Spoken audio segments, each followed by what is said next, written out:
প্রিয় দর্শক, আসসালামু আলাইকুম। আশা করি সবাই ভালো আছেন।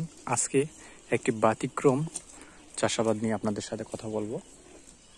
আজকের আলোচ্য বিষয় হচ্ছে আমরা পতিত জমিগুলো ফেলে রাখবো না, এই জমিগুলোতে আমরা কি চাষাবাদ করতে পারি এবং কতটুকু লাভজনক।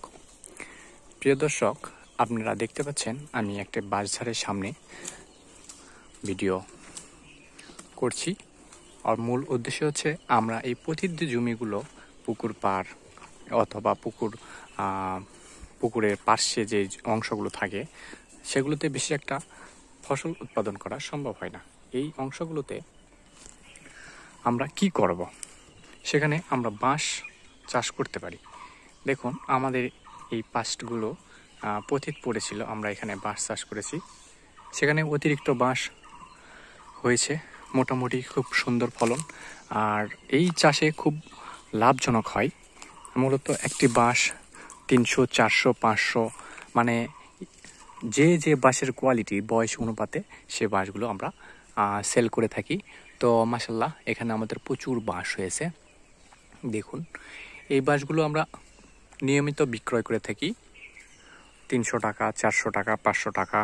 সো একটা বাঁশের যখন অন্তত পক্ষে 8 মাস 1 বছর হয়ে যায়, ওই বাঁশটা আমরা ভালো মূল্য দিয়ে বিক্রি করতে পারি। তো অন্যান্য ফসলের চাইতে এই বাঁশ উৎপাদন করাটা বেশ লাভজনক আমাদের এখানে।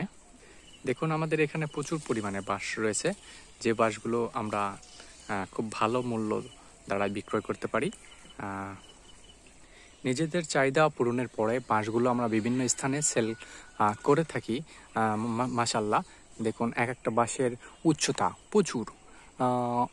দেখা যাচ্ছে এখানে হিসাব করতে গেলে 60-65 ফিটের বেশি হবে একটা বাঁশের উচ্চতা।